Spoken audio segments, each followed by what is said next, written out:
Glória a Deus. Vamos lá para o nosso texto de Atos, capítulo de número 17. Atos 17. Hoje eu vou ler de novo Atos 17, mas nós vamos por vários textos da Bíblia e eu quero que você acompanhe conosco, amém? Nós vamos ler o primeiro e o sexto versículo, o 1 e o 6. Atos 17, o 1 e o 6. Diz assim a palavra de Deus: E passando por Anfípolis e Apolônia, chegaram a Tessalônica, onde havia uma sinagoga de judeus. Versículo 6. Porém não os achando, trouxeram Jason e alguns irmãos à presença dos magistrados da cidade, clamando: Estes que têm alvoroçado o mundo chegaram também aqui. É só esses dois versículos. Eu estou falando já há algumas semanas sobre avivamento e começamos a falar sobre os requisitos para o avivamento. Estamos usando esses textos aqui, ou esse texto aqui, porque esse é um texto que Paulo e Silas deixam Filipe e viaja até a Macedônia e chega numa cidade chamada Tessalônica, e ali eles em 3 semanas estabelecem uma igreja. A Bíblia diz que por 3 semanas Paulo falava e insistia com eles sobre as Escrituras. E eles por 3 semanas então ficam ali. E aí alguns homens, no versículo 6, tomados por inveja, agitam a cidade, vão até a casa de Jason, onde Paulo e Silas estavam hospedados. E ali eles tentam prender Paulo e Silas, mas Paulo e Silas não estavam ali. E a Bíblia diz que quando eles não acharam Paulo e Silas, eles pegaram o dono da casa, Jason, e levaram preso até os magistrados da cidade. E falaram lá para os magistrados: esses homens, ou estes que têm alvoroçado o mundo, chegaram também aqui. Em outras palavras, nós aprendemos aqui, e na versão original diz: esses homens que têm transtornado o mundo, colocado o mundo de cabeça para baixo, bagunçado as coisas, chegaram também aqui. Eu disse que é um tremendo elogio para a igreja saber que nós estamos bagunçando o reino espiritual das trevas.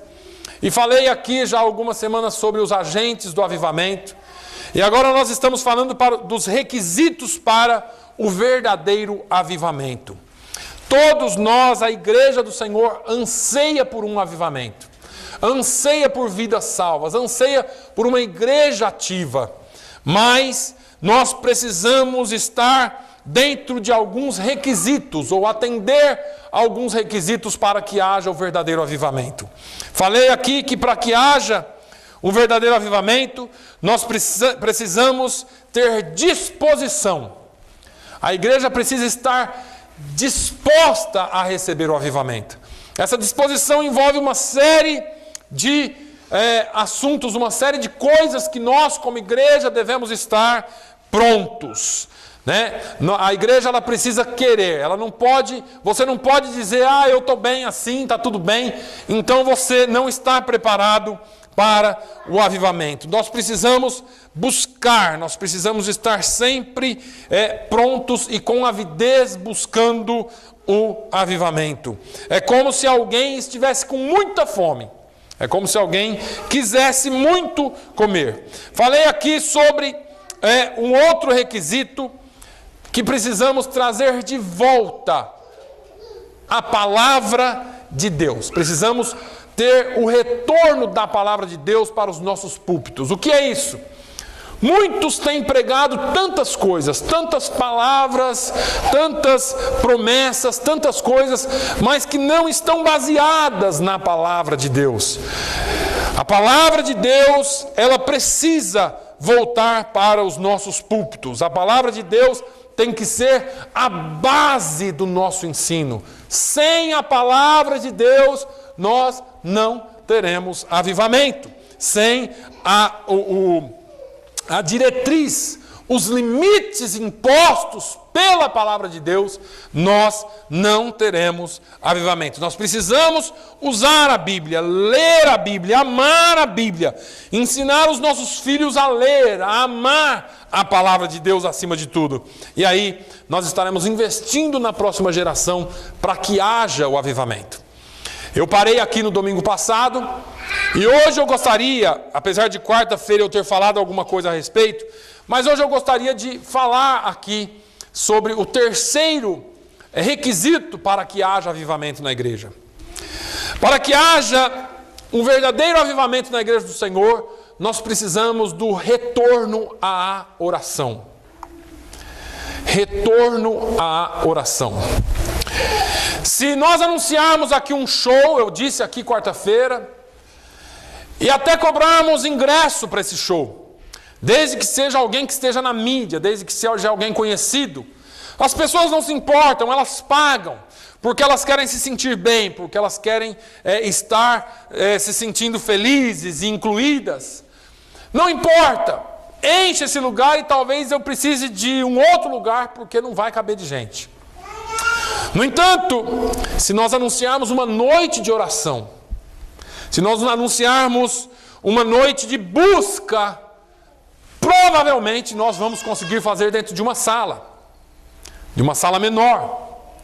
Se nós perguntássemos para nós mesmos, somos uma igreja avivada?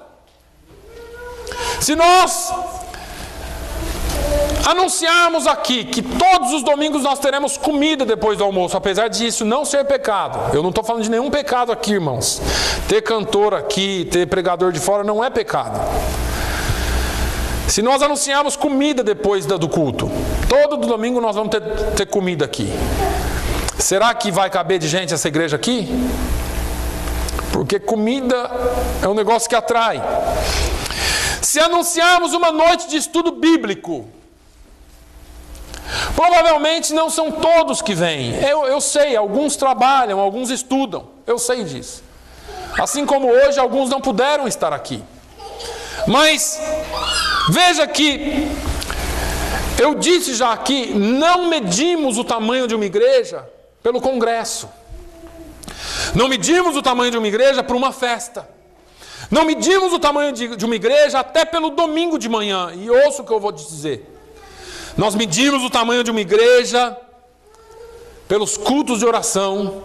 Nós medimos o tamanho de uma igreja pelos ensinos, os cultos de ensino da palavra. Porque são eles que dão e trazem estrutura para a igreja. São os cultos de ensino e os cultos de oração que trazem a estrutura da igreja. Não se mede o tamanho da igreja pelo dia de festa, se mede pelo dia de oração. Enquanto os dias de festa, enquanto os dias de congresso forem o nosso parâmetro, a nossa medida, nós nunca saberemos o tamanho da nossa igreja. Nós podemos saber o tamanho da igreja pelas nossas reuniões de oração. E eu tenho estado muito contente com as orações nas casas, com a oração aqui na igreja. A igreja tem participado e eu louvo a Deus pela vida desta igreja, porque Deus tem mudado e vai continuar mudando a história dessa igreja pela oração. Amém? Então, se você medir a igreja pelo tamanho da reunião de oração, então você vai compreender o tamanho dela. Na hora do vendaval, na hora que vem a tempestade sobre a sua vida, não é a festa que te sustenta, porque nem vontade de ir em festa você tem. Na hora que vem a tribulação na sua vida, não é aquele almoço saboroso que te sustenta, porque nem vontade de comer você tem. Ah, mas se você estiver em oração com o Senhor, se você construiu uma vida, um alicerce de oração na presença de Deus, então pode vir o vendaval que for, que você estará firme. Por algumas vezes Paulo orienta a igreja de Tessalônica. E é para esta igreja que Paulo diz, orai sem cessar, em 1 Tessalonicenses 5,17. Não há avivamento sem oração. Você precisa entender isso. Você ainda se ajoelha para orar, ou melhor, você ainda ora. Porque é muito importante que você ore. Você ora quando acorda, você ora quando você se deita. Será que existe um momento na sua vida que você separa-se de tudo para buscar a Deus durante aquele período no dia? Fala, não, agora é o meu momento com Deus, que seja 5 minutos, que seja 10 minutos, que seja meia hora, para você conversar com Ele, para você falar com Ele, não só para você pedir.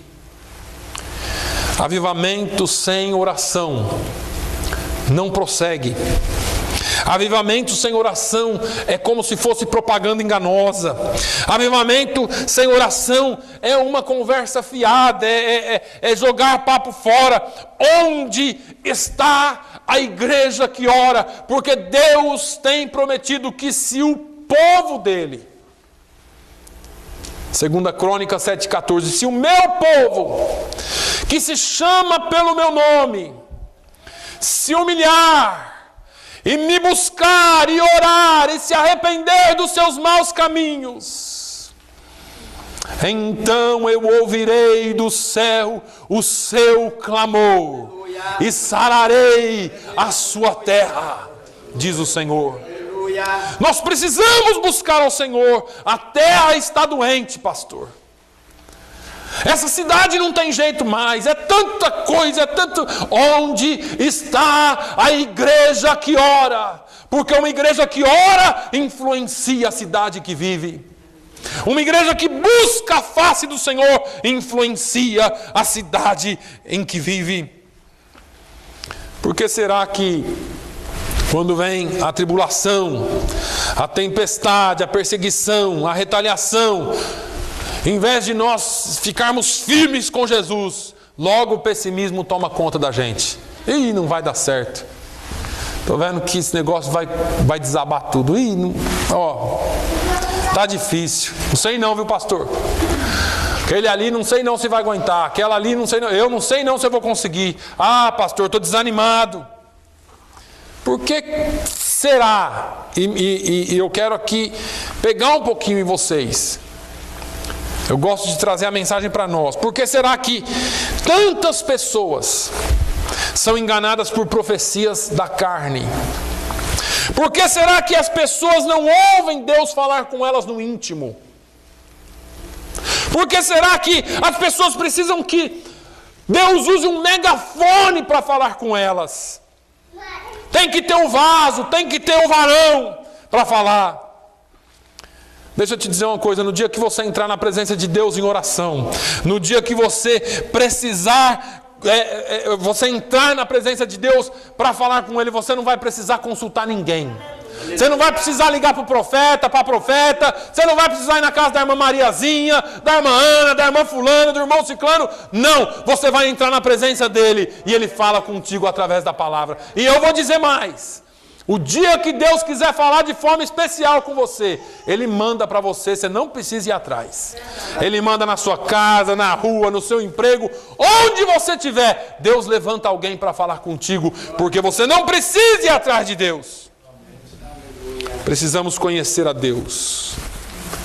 Precisamos conhecer a Deus. Jesus disse lá em Mateus 6,6, ele disse assim, olha, em Mateus 6 ele começa dizendo assim, olha, não faça como os fariseus, os hipócritas, que ficam nos cantos das praças, vestindo longas roupas, orando, rezando ali o tempo todo, falando para todo mundo ver. Ele diz assim, tu, quando orares, entra no teu aposento, fecha a tua porta atrás de si, ora a teu pai que está em secreto, e teu pai que vem em secreto te recompensará publicamente. Você não precisa mostrar no Facebook que você fica orando horas por dia, você não precisa mostrar em lugar nenhum, nem para a tua família se você não quiser. Desde que você esteja na presença de Deus, Ele vai te ouvir e vai te recompensar publicamente. Deus é fiel. Está faltando alguma coisa para nós. Um jovem chegou para um sábio e perguntou assim, eu já disse isso aqui, mestre, o que é mais importante, oração ou leitura da palavra? E o sábio respondeu com outra pergunta, disse assim, pergunta para um pássaro, qual é a asa mais importante, a direita ou a esquerda? Não dá só para ler a Bíblia, ou não dá só para orar. Tem gente que é cheio da graça, é fogo puro, mas não tem conhecimento da palavra. Tem gente que é teólogo, é mestre, é doutor, mas não tem nenhuma unção, porque as duas coisas caminham juntas. É Bíblia, é palavra de Deus e é oração. Nós não podemos ficar de um lado só. Agora, deixa eu falar uma coisa para vocês, eu já tenho falado isso aqui. Esta igreja tem Bíblia, não tem? Essa igreja, graças a Deus, irmãos, nós temos Bíblia. Graças a Deus, ninguém sobe aqui para contar história. O pastor Ron tem nos ensinado aqui Bíblia. Eu, pela graça de Deus, de maneira simples, tenho ensinado a Bíblia para a igreja. Mas nós temos oração. Mas nós somos uma igreja que ora mesmo. Não, pensa você. Ah, pastor, eu vou toda segunda-feira nas casas. Tá, e terça, quarta, quinta, sexta, sábado e domingo. Ah, quando eu chego na igreja eu oro ali, aos 30 segundos ali eu oro. Mas e nos outros dias? Eu estou falando de você. Você passa alguns minutos em oração todo dia? Você desenvolve relacionamento com seu pai todo dia? Será que nós estamos nesse patamar? Se nós não tirarmos algum tempo em comunhão com Deus todos os dias, você vai ser aquele crente que vive tomando tombo, sabe? Aquele crente que vive tropeçando. Está indo bem para chuchu. De repente você liga, o irmão está só que a misericórdia. Paz, Senhor, irmão, paz, Senhor, pastor. Está tudo bem? Tá. Estão levando aí, né?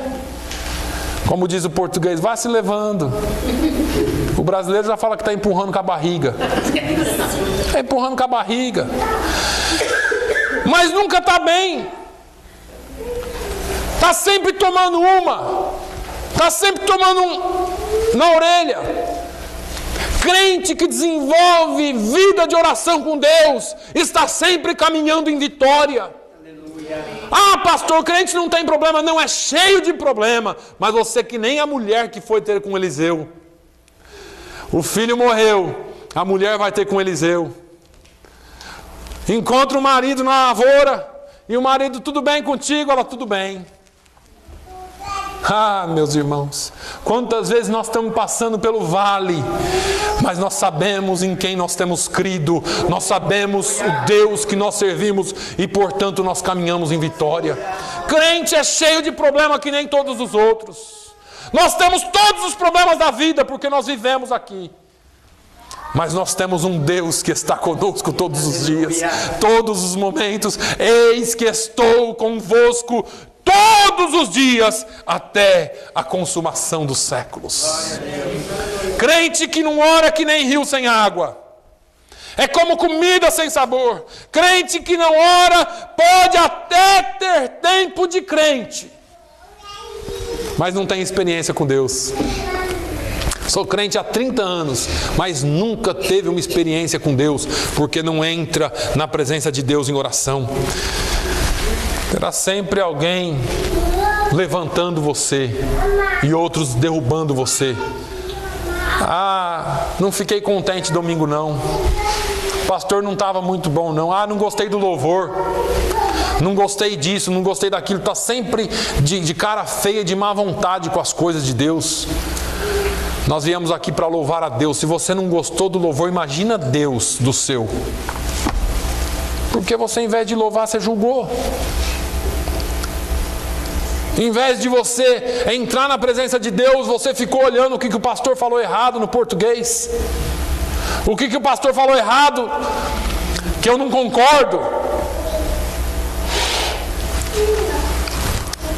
O diabo sempre vai levantar alguém para atacar você. Sempre. Sempre terá uma ameaça nos propósitos que você estabelece. Mas se você viver em oração, a vitória já é sua pelo sangue de Jesus, pelo poder do nome de Jesus. Você não faz ideia do nível de oposição espiritual que existe contra esta igreja. Exatamente agora. Se você soubesse o nível de oposição espiritual que existe contra esta igreja, você oraria mais. você buscaria mais. Você estaria mais na presença de Deus. Nós precisamos avançar, nós precisamos continuar. Não deixe picuinhas tirar você da presença de Deus de maneira nenhuma. Sabe por que a gente consegue caminhar aqui? Porque tem alguém orando. Porque tem alguém orando. Eu sei que tem muita gente orando por nós. Eu sei que tem muita gente orando pelo meu ministério. E eu sei que você também ora. Eu sei que tem alguém orando pela igreja em Fall River, para que ela caminhe para frente.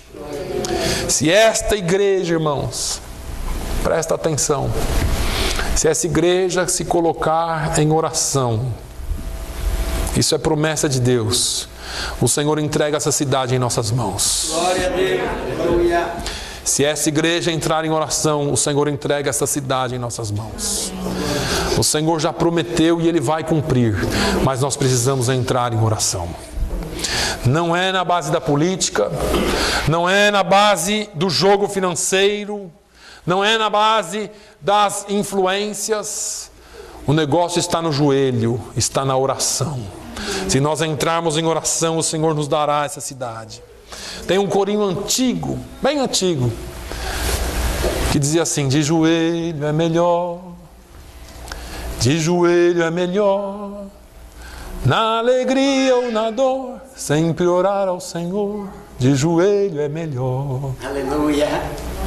Se esta igreja se colocar de joelhos, o Senhor vai levantar esta igreja em nome de Jesus. Aleluia. Deus está te esperando no quarto da oração. Deus está te esperando no quarto da oração. É hora de voltarmos à oração. É hora de nós fazermos uma aliança de oração com Deus.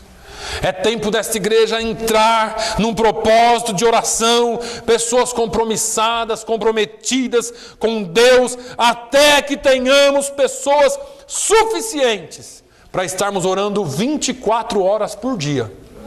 Esse é um próximo projeto. Um relógio de oração que essa igreja ore 24 horas por dia. E Deus vai nos dar. Deus vai nos dar em nome de Jesus. Tem uma igreja no Arizona, se eu não me engano, começou um projeto de oração de 24 horas por dia. Já são 19 anos que eles oram 24 horas por dia. E Deus tem entregue a cidade na mão deles.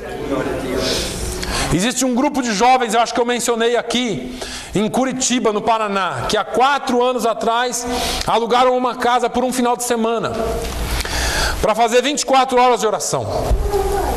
E eles começaram a orar 24 horas na sexta, no sábado, no domingo, e continuaram alugando a casa, e já são 4 anos que eles fazem um revezamento de oração. Saem, trabalham, enquanto uns estão trabalhando, outros estão orando, aqueles voltam, fazem um revezamento, 24 horas de oração, 4 anos. As músicas de louvor e adoração que estão explodindo no Brasil, esse grupo que tem escrito, inspirados pelo Espírito Santo, na oração. Na oração. Então, nós precisamos entrar. Nós precisamos entrar nos tesouros de Deus. Eu falei aqui, quarta-feira, sobre os tesouros de Deus. Nós temos muito a receber. Deus tem muito para nós, irmãos. Eu fiz uma comparação sobre a rainha de Sabá indo visitar Salomão. A Bíblia diz que a rainha de Sabá levou especiarias, levou ouro, levou prata, levou tanta coisa. E eu imagino que ela pensou que estava arrebentando a boca do balão com Salomão. Eu estou abafando. O rei Salomão vai ficar impressionado comigo. E aí ela chegou e entregou todas aquelas especiarias para Salomão, todo aquele ouro, aquela prata. Salomão recebeu, mostrou tudo para ela, mostrou toda a terra para ela, todo o reino. Ela ficou impressionada com a organização do reino de Salomão. E aí Salomão chega na sala do tesouro. Eu estou contextualizando para você entender, depois você lê lá na sua casa. Salomão abre as cortinas ou a porta da sala do tesouro e fala: pode entrar e pega o que você quiser. Você imagina uma mulher numa sala de tesouro. Solta a sua na joalheria com cartão sem limite para você ver o que acontece. Vai nessa tua força, você vai ver o que acontece. Você imagina uma mulher numa sala de tesouros, sem limite. A Bíblia diz que ela pegou tudo que ela desejou. Tudo que ela desejou. Assim somos nós com Deus. Nós viemos aqui hoje, você trouxe tesouros para Deus. O que você trouxe para Deus hoje? O que você veio ofertar aqui na casa do tesouro? O seu louvor? A sua adoração? O seu eu? Você está ofertando o que para Deus? Você escolheu o louvor hoje para ofertar. Você escolheu a roupa, você escolheu tudo para trazer aqui. Eu vou lá agradar a Deus. E se você entrou na presença dEle, Ele vai abrir as portas do tesouro dEle para você. Você escolheu e trouxe para Ele, mas Ele não vai escolher o que vai dar para você. Ele quer abrir as portas do tesouro e dizer: escolha você. Aleluia. Eu tenho muito para você. Deus tem muito para esta igreja. Deus tem muito para você. E muitas vezes nós não recebemos porque nós não entramos na presença dEle com algo para oferecer. Nós viemos só pedir. E se você pedir uma moeda de ouro, talvez Ele te dê uma moeda de ouro, mas você não sabe que Ele tem um baú de moedas de ouro para você. Eu estou falando no sentido de bênçãos. Às vezes nós restringimos o poder de Deus, mas quando nós entramos na presença dEle em oração, quando você entra na presença de Deus em oração, em busca, Ele abre os tesouros do céu para você. Foi Ele quem disse: clama a mim e responder-te-ei. Anunciar-te-ei coisas grandes e firmes que não sabes. Aleluia. Nós precisamos entender que Deus tem grandes tesouros para nós. Não é na base daquilo que eu imponho para você, é na base daquilo que você entra aqui para entregar para Ele. Nós precisamos entender que Deus é a fonte. Eu disse aqui, nós vivemos na época, na geração das frases de efeito. Os gritos, o receba, o toma aí a sua bênção. E tem gente que acredita que recebeu porque eu gritei. Irmão, nós temos acesso à fonte. Nós temos acesso ao próprio Deus. Ele disse que abriria as portas do céu e nos derramaria bênção tal que dela nos adivinhasse a maior, ou nos adivinharia a maior abastança. Nos adivinharia. Mas Deus, Ele tem para nós as bênçãos dos céus. Mas a gente fica preocupado se o pastor vai fazer um malabarismo aqui ou não. Se o pastor é fogo, é canela de fogo ou não. Para com isso. A palavra de Deus é suficiente. Não é a quantidade de gritos que eu dou, não é a força da minha voz, não é nada disso. É a palavra de Deus que é suficiente. E quando você entra na presença dEle, Ele tem tesouros guardados para você. Mas vamos seguir adiante. Em quarto lugar, o requisito para o avivamento, para o verdadeiro avivamento, nós precisamos de uma liderança santa. Liderança santa. Não há avivamento com líderes contaminados. Não há avivamento se não houver restauração no altar. Joel 1:3 diz assim: cingi-vos e lamentai-vos, sacerdotes. Gemei, ministros do altar. Entrai e passai a noite vestidos de saco, ministros do meu Deus.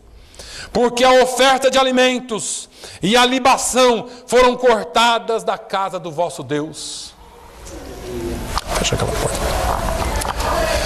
Joel 2:17 diz assim: chorem os sacerdotes, ministros do Senhor, entre o alpendre e o altar, e digam: poupa o teu povo, ó Senhor, e não entregues a tua herança ao opróbrio, para que os gentios o dominem, porque diria entre os povos: onde está o seu Deus? Paulo, quando escreve aos Tessalonicenses a sua primeira carta, capítulo 2, versículo 10, ele diz assim: vós e Deus. Olha só, irmãos. Você falar que eu conheço o pastor Naline, ele é bonzinho, legalzinho, é uma coisa. Deus falar é outra. Deus falar é outra. Paulo diz assim: olha, vós e Deus sois testemunhas de quão santa e justa e irrepreensivelmente nos ouvemos, nos comportamos para convosco os que crestes. Paulo diz assim: olha, vocês são testemunhas, mas Deus também é, da maneira como eu tenho me comportado diante de vós. Paulo está falando de uma postura apostólica, de santidade, de justiça, de irrepreensão, para que aquela igreja vivesse aquela experiência de avivamento que ela estava vivenciando. Tem muita gente querendo ser pastor, tem muita gente querendo ser líder nas igrejas, pelo sentimento de status. Eu estou procurando até hoje esse status e não achei, mas tem gente que acha que é status. Tem gente que acha que tem algum poder. Primeiro, é preciso que nós entendamos que todo privilégio traz consigo responsabilidades. Não se tem um privilégio sem carregar com ele responsabilidade. E se você não entende isso, você não está pronto para o privilégio. Muitos líderes estão sendo fabricados em micro-ondas. É rápido o negócio. É daqui para ali. Homens de Deus não são fabricados, irmãos. Homens de Deus não vêm congelados e depois coloca lá para descongelar e está pronto. Homem de Deus é forjado no fogo, em fornalhas de alta temperatura, para que eles sejam preparados para enfrentar as coisas que hão de vir. Ministério não se compra em prateleira. Ministério não se adquire na internet. Você compra curso na internet. Você estuda pela internet. Você pode até sentar nos bancos de uma universidade e adquirir conhecimento teológico, mas chamada é um negócio de Deus. Deus não chama porque tem conhecimento, porque quando Ele quer, Ele capacita.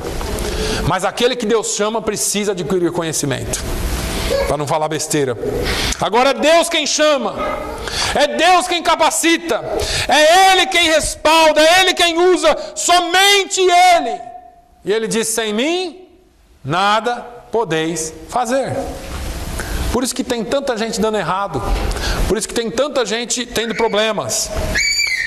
Agora deixa eu te falar, você sabe o que é não querer ir,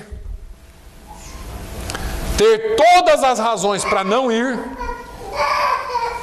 e Deus diz assim: você vai? Você não tem razão para ir, você não quer ir, mas Deus diz assim: é você que eu chamei para ir. Ou então tem aquele que quer ir, tem todos os argumentos para ir, e Deus diz assim: você não serve.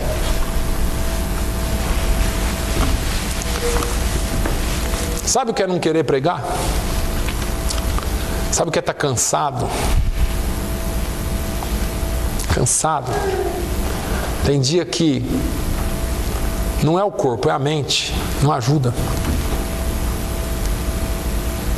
Tem dia que eu levanto de manhã no domingo e falo assim: Senhor, manda alguém, um anjo. Manda um anjo, manda alguém para falar lá hoje.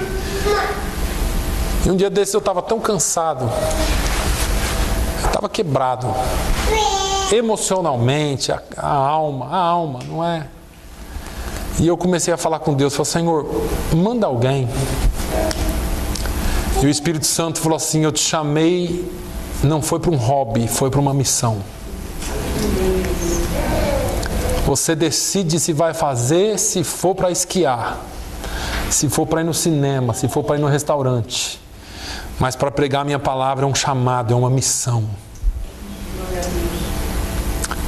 Tem gente que não entende isso. E tem mais, tem que haver santidade. E é tão difícil ter santidade nas imperfeições. É tão difícil você, sabendo que é imperfeito, limitado. Mas é uma missão. Não é uma diversão. E só há avivamento quando a liderança da igreja entende o que significa ser líder na casa de Deus. E só há avivamento quando a igreja entende o que é um líder na casa de Deus.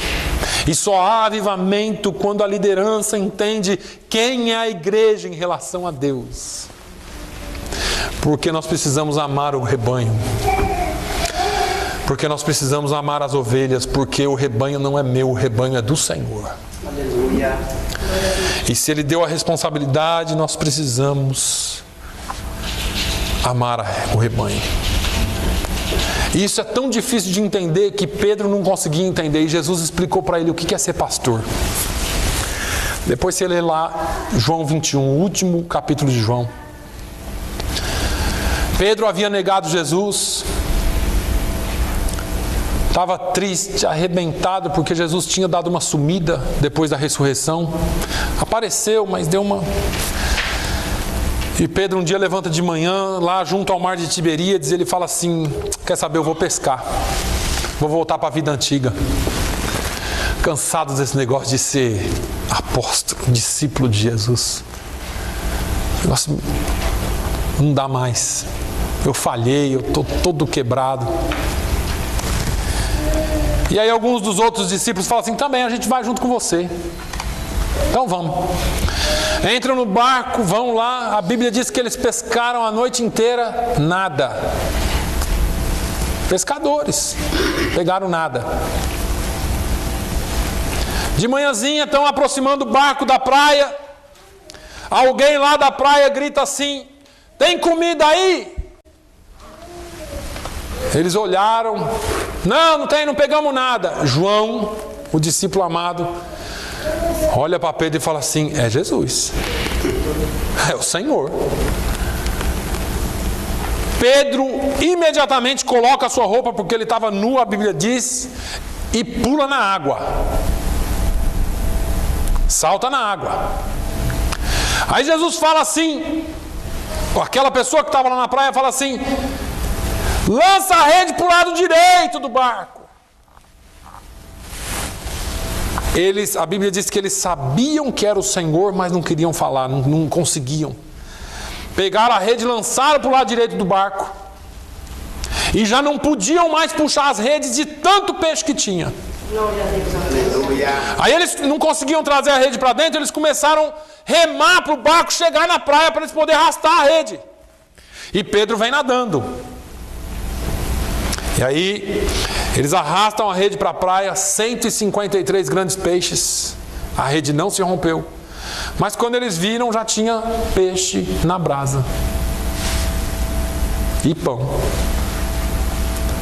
E aí eles juntaram na roda ali para comer. Jesus falou: traz um desses frescos aí para a gente assar aqui também. Colocaram ali para assar.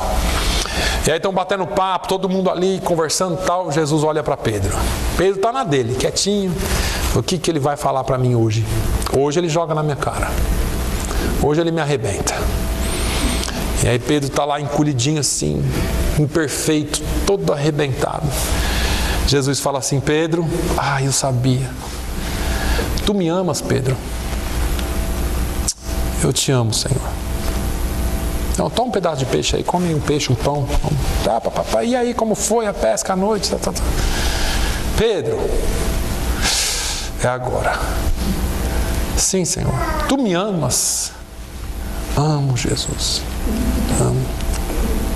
Engoliu assim aquele negócio, desceu. Bate mais um papinho ali, Jesus olha para ele: Pedro. Agora ele fala: tu me amas, Pedro? Tu sabes que eu te amo, Senhor. Então apacenta as minhas ovelhas. Aleluia. E aí ele fala assim: Pedro, deixa eu te falar uma coisa. Eu vou te dizer uma verdade aqui hoje, Pedro. Quando tu eras mais moço, você ia para onde você queria. Mas eu vou falar uma profecia para você aqui hoje. Quando fores mais velho, te pegarão pela mão e te levarão para onde você não quer ir. Ele estava dizendo: Pedro, você fez o que você queria até agora, mas agora é um negócio meu contigo. Ser pastor, ser ministro no altar, você não vai fazer o que você quer, você não vai para onde você quer, você não come o que você quer, você serve porque Deus te chamou para servir. E tem que haver santidade. O Senhor quer santidade no altar. O problema dessa geração é que eles veem o altar como status, como glória. Tem hotel, tem avião, mas eles não sabem o peso da responsabilidade que é. Ontem, depois de uma ligação, eu sentei quieto e falava assim: Senhor, eu preciso de sabedoria e eu preciso, Senhor, que o Senhor me ilumine, porque eu não sei o que fazer. Porque eu não estou tratando com uma manada de porcos, eu estou tratando com gente. Eu estou tratando com pessoas e eu quero que essas pessoas cheguem no céu. Eu quero conduzir o rebanho do Senhor e outros que o Senhor tem colocado em minhas mãos para o céu. E o Senhor está conclamando: eu quero profetas na minha casa. Eu quero uma geração sacerdotal, uma geração que influencia, uma geração que transforma. Não é um monte de gente que vive o dia a dia do jeito que quer e no domingo vem para a igreja e faz ali aquele teatrinho. Não, senhores, Deus está chamando uma geração para transformar esta terra. Isso é ministério e Deus exige santidade. Se você quer avivamento nessa igreja, você precisa saber que a santidade deve começar daqui. Pastor, eu quero estar envolvido em grupo de louvor. Você precisa estar santidade, porque o nosso louvor tem que ser santo. Aleluia.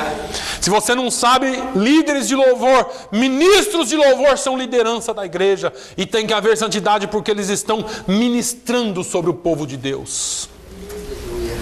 Não é só cantar. Se você não sabe, o altar não é dessa altura aqui, porque é o lugar mais alto onde todo mundo vai ver. Não, o altar é um lugar separado por Deus. E tem que haver santidade no altar do Senhor.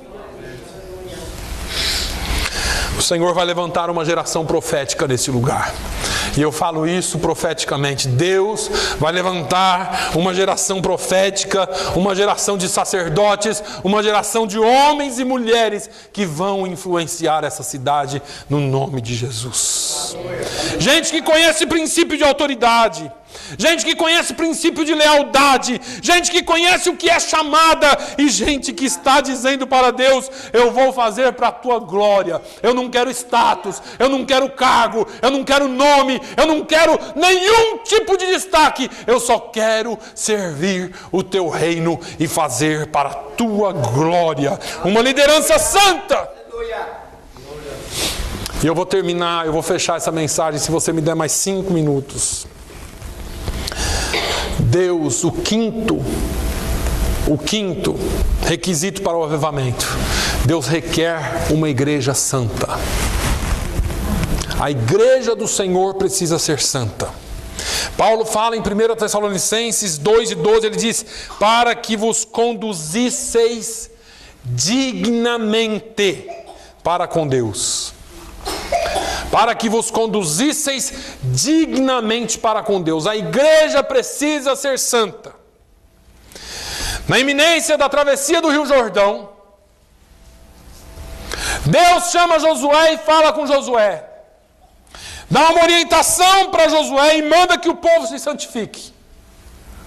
Josué, por sua vez, conclama o povo e diz assim, em Josué 3:5: santificai-vos, porque amanhã fará o Senhor maravilhas no meio de vós. Deus não faz maravilha primeiro para você se santificar amanhã. Deus exige santidade para que Ele opere na sua vida. Deus exige santidade para que Ele opere na sua história. Se queremos avivamento, presta atenção que isso é sério. Nós precisamos individualmente começar a dizer a Deus: tira de mim aquilo que não te agrada. Nós. Não precisa ninguém apontar. Jesus falou, Paulo disse assim: examine-se, pois, o homem a si mesmo. Nós examinarmos as nossas vidas e dizer: Senhor, tira de mim aquilo que não te agrada. Tudo, ainda que me faça bem, mas que não te glorifica, eu te dou autorização para gerar em mim rejeição. É gostoso, mas, Senhor, pode gerar rejeição se isso não te glorifica e não te agrada. Santifica-os na verdade, Jesus ora, João 17. A tua palavra é a verdade. Hebreus 12, 14. Segui a paz com todos e a santificação, sem a qual ninguém verá o Senhor. 1 Pedro 1, 15 e versículo 16. Mas como é santo aquele que vos chamou, sede vós também santos em toda a vossa maneira de viver. Porquanto está escrito: sede santos, porque eu sou santo. 2 Coríntios 7, 1. Paulo diz: ora, amados, pois que temos tais promessas, purifiquemo-nos de toda a imundícia da carne e do espírito, aperfeiçoando a santificação no temor de Deus. Se uma igreja quer avivamento, ela precisa começar a descobrir em si mesmo. Cada crente tem que começar a descobrir em si mesmo aquilo que não honra a Deus e começar a corrigir. É uma decisão sua. Eu já falei para os irmãos que a Bíblia não é mágica. A Bíblia ensina o que é certo e você toma a decisão de fazer ou não. Entenda uma coisa: Deus é misericordioso, irmãos. Deus não é tolerante. Tem muita gente quebrando a cara porque Deus não tolera mais. A misericórdia de Deus, a Bíblia diz que ela não tem fim, mas a pessoa fica tanto numa coisa só, que Deus fala: agora eu vou te deixar um pouquinho só para você ver como que é, para você resolver esse negócio. Deus não negocia nem princípios, nem valores. Com Deus não tem negócio. Nós precisamos nos alinhar à palavra dele. Davi, quando pecou contra Deus, quando ele teve um caso com Batseba e matou o marido dela, ele foi corrigido pelo profeta Natã, e ele ora lá no Salmo 51 pedindo perdão a Deus. Ele diz: tem misericórdia de mim, ó Deus, segundo a tua benignidade, apaga as minhas transgressões. Segundo a multidão das tuas misericórdias, lava-me completamente da minha iniquidade e purifica-me do meu pecado, porque eu conheço as minhas transgressões e o meu pecado está sempre diante de mim. Contra ti somente pequei, fiz o que é mal à tua vista, para que sejas justificado quando falares e puro quando julgares. Irmãos, se você não for justificado diante de Deus, você não tem como falar nada, dizer nada, você não tem como nem subir aqui, nem estar aí. No versículo 9, Davi continua: esconde a tua face dos meus pecados, apaga todas as minhas iniquidades, cria em mim, ó Deus, um coração puro, renova em mim um espírito reto, não me lances fora da tua presença, não retire de mim o teu Espírito Santo, torna a dar-me a alegria da tua salvação e sustém-me com o espírito voluntário. Quem aqui quer um avivamento nessa igreja? Diga amém. Se você quer um verdadeiro avivamento, está na hora de você falar ao Espírito Santo: conserta a minha vida, conserta a minha história, desmancha, arranca a teia de aranha do meu coração, que está no meu coração. Posso apertar um pouquinho mais? Arranca, destrói o ninho de rato da minha alma, da minha vida. Tem gente que fica guardando coisas que não deveria guardar. Diga para Deus: Senhor, isso aqui é pesado, irmão, mas Deus falou comigo. Eu não quero ficar sendo ninado no colo de Satanás, não. Porque tem crente que é crente só de nome, mas gosta que o diabo nina ele assim. Vem cá, você está comigo. E o diabo leva para onde quer. Peça para Deus tirar você dessa situação. Diga para Deus assim: eu quero conhecer santificação no aspecto bíblico da palavra. Santificação naquilo que a Bíblia ensina. E à medida que nós começarmos a mudar, o Senhor fará isso em nós. O Senhor nos dará um grande avivamento. Vivenciaremos, experimentaremos um grande derramar de Deus, um grande avivamento vai encher esta casa. Em nome de Jesus. Eu quero te convidar para nos próximos domingos, se você assim puder e quiser, nos próximos domingos, comece, pelo menos um domingo, a fazer um esforço. Vem no horário. Se puder vir em jejum, vem em jejum. Se consagra a Deus. Peça a Deus, fala comigo, Jesus, usa a minha vida, transforma o meu ser. Peça para Ele começar a trabalhar na sua vida por completo. Consagre um dia da semana para o Senhor. Se você não fez nenhum tipo de resolução nesse ano, faça uma de mudança de vida espiritual.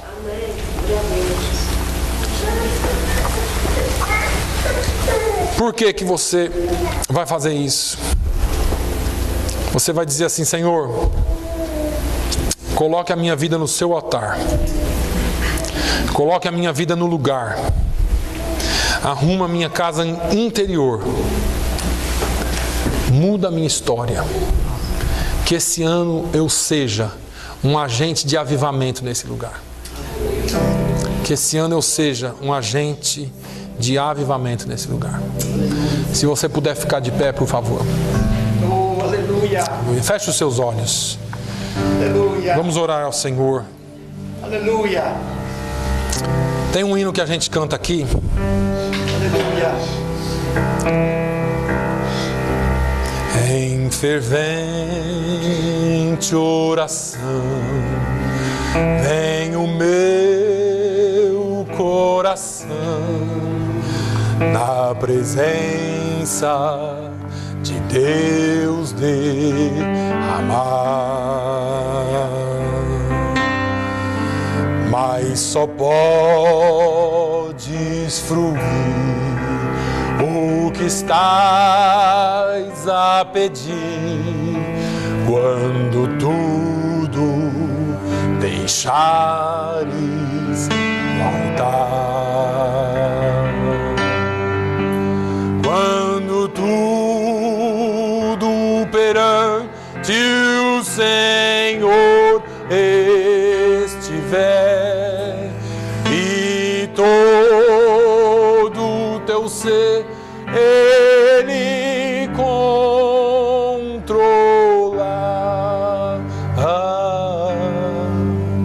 só então has de ver que o Senhor tem poder quando tudo deixares voltar. Senhor, eu quero te louvar pela tua igreja. Eu quero te agradecer, ó Deus, pela tua palavra. Eu quero te agradecer, ó Deus, porque o Senhor nos orienta, o Senhor nos guia pela tua palavra. Meu Deus, essa igreja clama por um avivamento. Nós clamamos por vida, Senhor, por uma igreja ativa, uma igreja que influencie todos os rincões da sociedade. Não, ó Deus, para falarmos de uma nova religião, mas para falarmos do teu nome, o nome que é sobre todo nome, o nome que transforma, o nome que muda, o nome que muda vidas, ó Deus. Pai, eu quero te pedir, Senhor, que tu visites os corações, que o Senhor possa, Senhor, gerar em nós repúdio por aquilo que não agrada a ti, ó Deus. Que na nossa vida, Senhor, haja louvores a ti, comunhão contigo e santidade na tua presença. Pai, a tua palavra foi pregada, agora nós queremos vivê-la, ó Deus. Nós queremos, ó Deus, andarmos de acordo com ela, de acordo com o que a tua palavra ensina. Meu Deus, tira de nós aquilo que não agrada a ti, aquilo que não te traz glória, aquilo que não glorifica o teu nome, Senhor. Arranca do nosso ser, desfaz o ninho de rato, desfaz a teia de aranha, desfaz, Senhor, todo o lixo que foi colocado dentro de nós, que nós permitimos. Tira todo o ódio, todo o rancor, Tira tudo aquilo, Senhor, que nos afasta de Ti. Tira toda a falta de perdão. Tira, Senhor, toda a falta de paciência. Tira, Senhor, todo o orgulho. Tira, Senhor, toda a inveja. Ó, Senhor, todo disse que me disse. Tira toda a fofoca. Tira toda a mentira. Limpa, ó Deus, no nome de Jesus. Santidade ao Senhor, santidade ao Senhor. Pai, no nome de Jesus, nós quebramos e colocamos por terra toda a ação de Satanás na vida da Tua igreja. E pedimos, Senhor, que o Teu Espírito transborde na vida da Tua igreja. Transborde na vida da Tua igreja, até a Tua igreja não poder conseguir manter mais, ó Deus, que nós possamos transbordar e passar à frente, no nome de Jesus. Pai, dê-nos uma semana abençoada. Que o Teu nome seja glorificado em nós. Que amanhã, Senhor, durante o culto de oração, que a Tua paz esteja conosco e que o Teu nome seja glorificado em nome de Jesus. Em nome de Jesus, ó Deus, nós oramos e agradecemos. Quando tudo perante o Senhor estiver e todo o teu ser Ele